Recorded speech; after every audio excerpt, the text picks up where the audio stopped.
Le Conseil des ministres s'est réuni ce vendredi 29 mai 2020 dans la salle habituelle des délibérations sous la présidence du président de la République, chef de l'État, président du Conseil des ministres, Issouf Mahamadou. Les conclusions de ce conseil avec Ouattara Moussa. Situation de la pandémie du Covid-19 au Niger. Le Conseil des ministres a fait la situation de la pandémie du Covid-19. À la date du 28 mai 2020, la situation au Niger se présente comme suit. Par rapport au confinement, 11 622 personnes ont été confinées, 10 636 sont sorties de confinement et 986 sont en cours de confinement. Situation des tests de confirmation. Nombre total de personnes testées, 4 571. Nombre total de personnes positives, 955. Nombre total de personnes sous traitement, 88. Nombre total de personnes guéries, 803. Nombre total de personnes décédées, 64. Situation du Covid-19 à Zender. À la date du 28 mai 2020, la situation du Covid-19 à Zender se présente comme suit. Nombre total de cas, 128. Nombre de guéris, 92. Nombre de décès, 18. Nombre de malades sous traitement, 18, dont 10 hospitalisés, parmi lesquels 2 sont en réanimation et 8 cas asymptomatiques en ville. 8 personnes sont en confinement, dont une à Dungas, une à Matamei et 6 dans la ville de Zender. Il faut noter que durant les journées des 26, 27 et 28 mai 2020, aucun cas de Covid-19 n'a été enregistré à Zender. La mise en œuvre des recommandations issues de la première mission est en cours et une deuxième mission d'appui technique et de supervision se rendra à Zender le samedi 30 mai 2020 où elle séjournera pendant 10 jours. Une mission de la cellule de la communication conduite par le ministre porte-parole du gouvernement est sur place depuis le jeudi 28 mai 2020 afin de renforcer le mécanisme de sensibilisation mis en place. Évolution de la situation. L'évolution demeure favorable avec un RO coefficient de transmission qui se maintient à 0,25. Pratiquement en 5 jours, Niamey n'a pas enregistré de cas autochtones. Les 5 cas enregistrés le 25 mai 2020 et les 3 cas du 27 mai sont tous importés.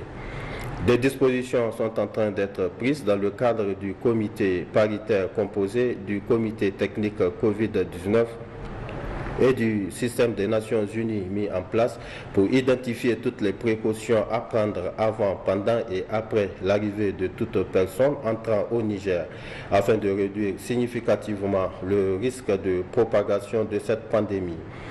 Les 33 alertes investiguées et testées le 28 mai 2020 sont toutes négatives, mais cela ne doit pas faire baisser la vigilance. Toutes les mesures en vigueur doivent être respectées de façon stricte sur toute l'étendue du territoire national afin d'éviter la résurgence de ces virus. Prévention et contrôle des infections pour réduire la circulation du virus et arrêter la propagation de la pandémie. Des mesures de prévention sont indispensables et sont actuellement entreprises, notamment la désinfection régulière des ambulances et des véhicules de riposte, le briefing du personnel de santé sur le port et le retrait des équipements de protection individuelle, la formation des hygiénistes de santé des hôpitaux en prévention et contrôle des infections dans le cadre du Covid-19, la désinfection continue des lieux de culte.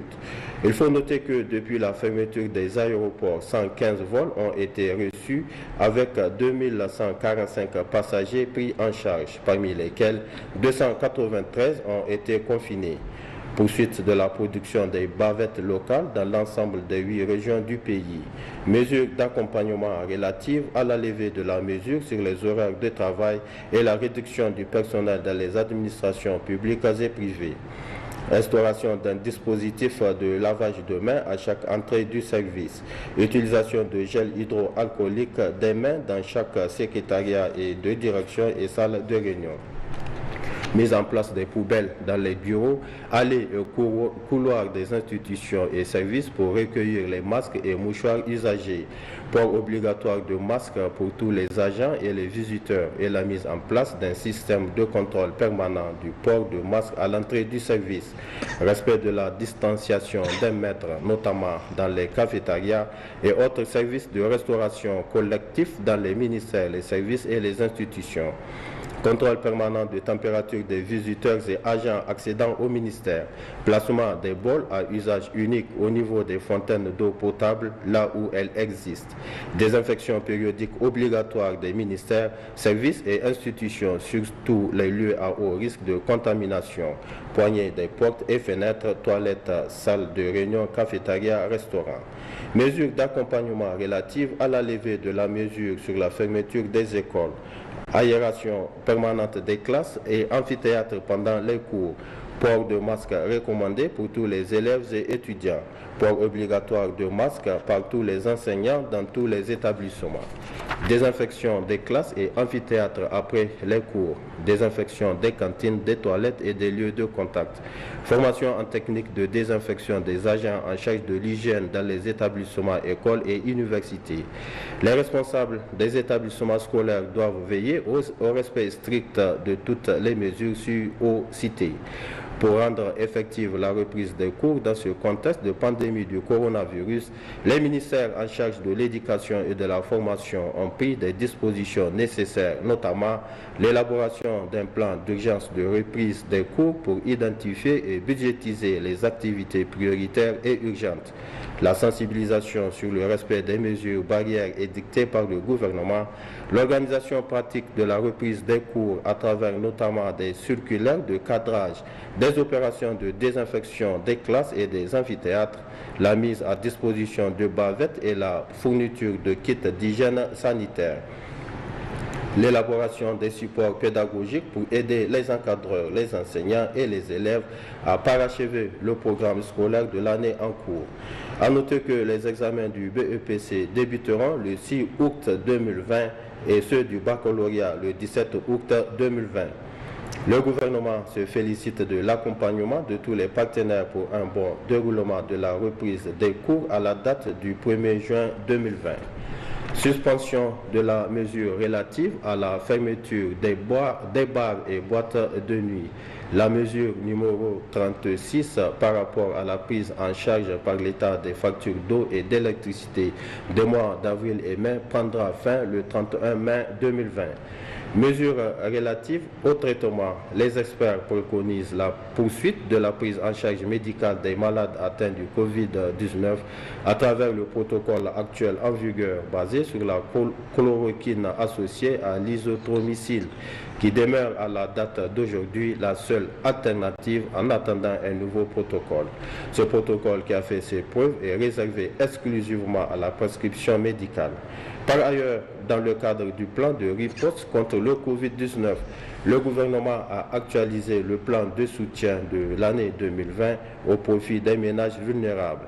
Ainsi, le nombre de personnes qui pourraient être impactées par le Covid-19 a été estimé à 1 200 000. Pour accompagner ces personnes, le volet distribution gratuite ciblée et le volet vente à prix modéré ont été réévalués. Par rapport à la distribution gratuite ciblée, 9 864 tonnes additionnelles ont été ajoutées sur la prévision de 44 847 tonnes de DGC, soit 54 711 tonnes de céréales pour une période de 3 mois. À la date du 28 mai 2020, 3200 tonnes de céréales ont été placées dans la région de Zender, dans la région de Niamey, où la distribution est actuellement en cours. Cette distribution à Niamey concerne 230 000 personnes réparties dans environ 33 000 ménages, composés des employés des services privés, transport, hôtellerie, culture et familles vulnérables. En ce qui concerne les 7 autres régions qui recevront 6 664 tonnes, le ciblage est prévu se terminer le 15 juin 2020 et la distribution suivra immédiatement. En ce qui concerne la vente à prix modéré, la prévision est de 83 000 tonnes sur la période d'avril à septembre 2020. La première phase de 7210 tonnes est en cours. Elle concerne les communes les plus déficitaires de la campagne agricole 2019-2020. La deuxième phase, qui couvre l'ensemble du pays, démarrera en début juin avec 14 120 tonnes. Au titre du ministère de l'Intérieur, de la Sécurité publique, de la décentralisation et des affaires coutumières et religieuses, le Conseil des ministres a examiné et adopté le projet de décret fixant les modalités de gestion du Fonds d'urgence des services de la protection civile.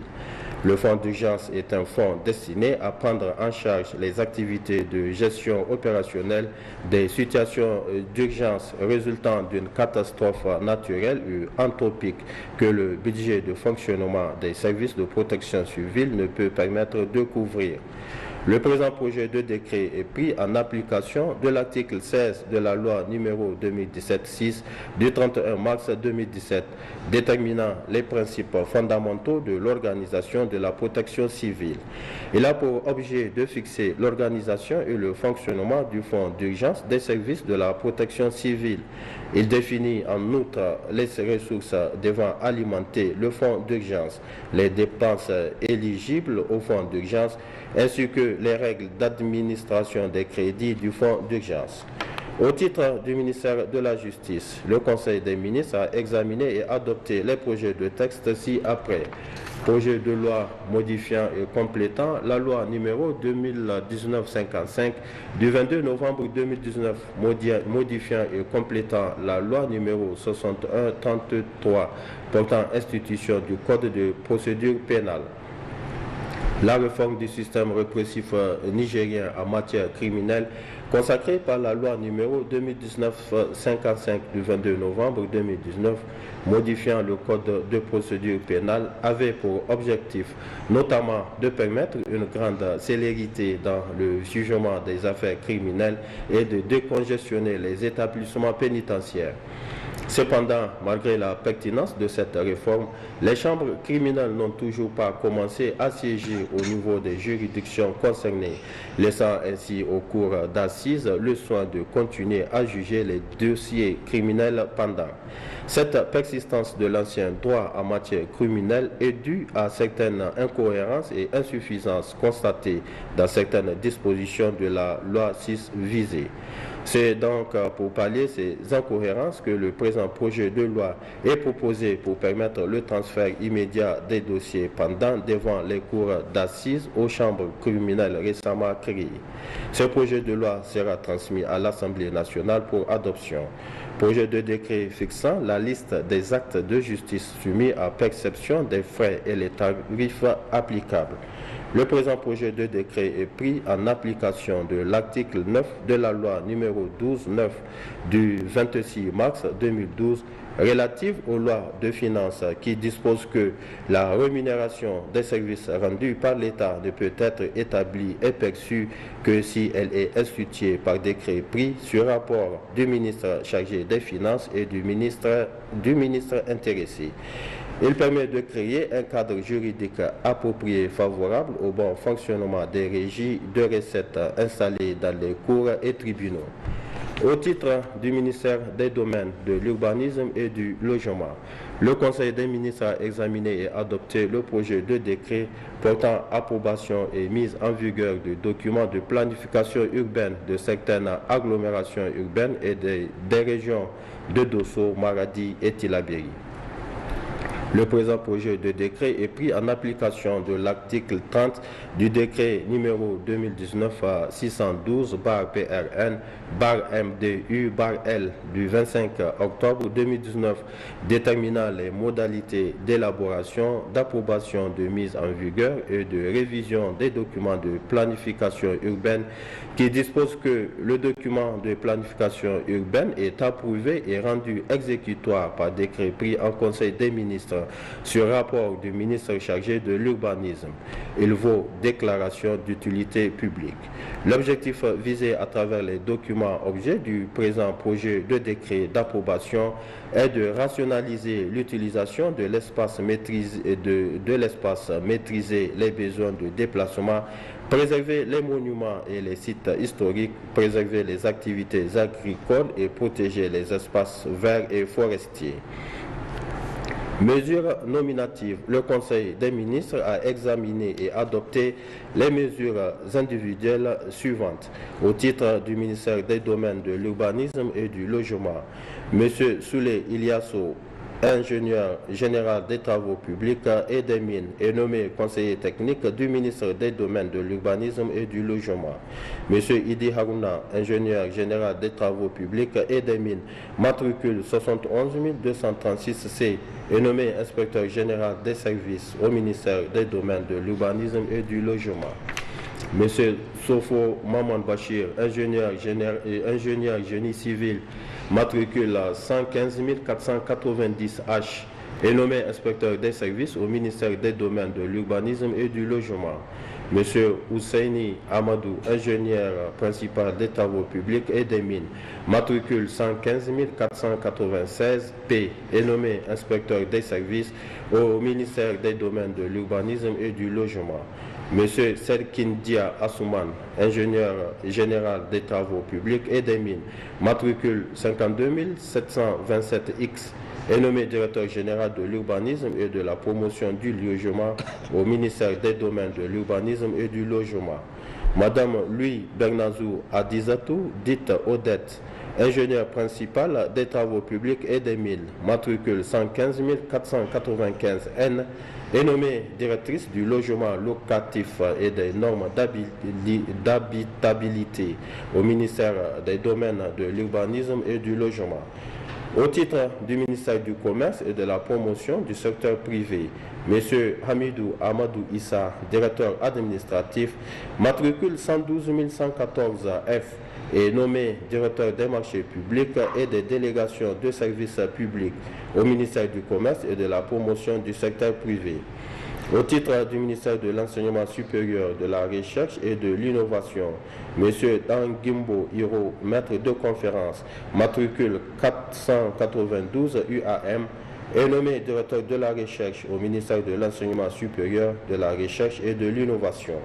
M. Rabiou Abou, maître assistant à l'Université de Difa, est nommé directeur de la Technologie et de l'Innovation au ministère de l'Enseignement supérieur, de la Recherche et de l'Innovation. Au titre du ministère de la Santé publique, Madame Amadou Mariama Ibrahim Hassan, ingénieur sanitaire et spécialiste en santé publique, matricule 70 646N, est nommée inspectrice des services au ministère de la Santé publique. Monsieur Amadou Habibou, médecin et spécialiste en santé publique, matricule 72 177S, est nommé inspecteur des services au ministère de la Santé publique. Monsieur Sani Kane, directeur administratif, matricule 79 122L, est nommé inspecteur des services au ministère de la Santé publique. Au titre du ministère de la Justice, M. Sahirou Chida Moussa, inspecteur de promotion humaine, matricule 122 376X, est nommé secrétaire général adjoint du ministère de la Justice, en remplacement de M. Etienne Ibrahim Jean, appelé à d'autres fonctions.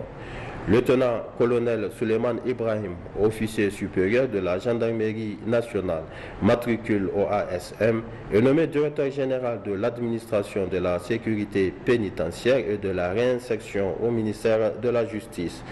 M. Etienne Ibrahim Jean, magistrat, matricule 66 000G, est nommé directeur général de l'école de formation judiciaire du Niger. Communication. Le Conseil des ministres a entendu 3 communications. Une communication du ministre des Finances relative à l'attribution d'un marché public passé par appel d'offres ouvert national pour la fourniture, l'installation et la mise en place d'un système de gestion des machines à facturation de la TVA par un prestataire de services pour le compte du ministère des Finances. Ce marché d'un montant d'1,547 milliard de francs CFA, toutes taxes comprises, a pour attributaire provisoire le groupement constitué des sociétés Sodexca et Société Tax and Custom Solutions. 03 BP 22777 Cotonou Bénin, avec un délai d'exécution de 3 mois et une période de garantie et d'accompagnement d'une année. Cette communication est faite à titre d'information en application des dispositions de l'arrêté numéro 107/PM/ARMP du 1er août 2019 fixant les seuils dans le cadre de la passation des marchés publics et des délégations de services publics qui dispose à son article 13. Tout marché public dont le montant est égal ou supérieur à 500 millions de francs CFA hors taxe sur la valeur ajoutée doit faire l'objet d'une communication préalable en Conseil des ministres de la part du ministre en charge du secteur concerné. Deux communications du ministre de la Justice, garde des Sceaux. La première communication est relative à la mise en œuvre des recommandations issues du second passage du Niger à l'examen périodique universel. Et enfin, la deuxième communication est relative, elle, à l'étude comparative sur l'accès à la justice en Afrique. La suite de cette édition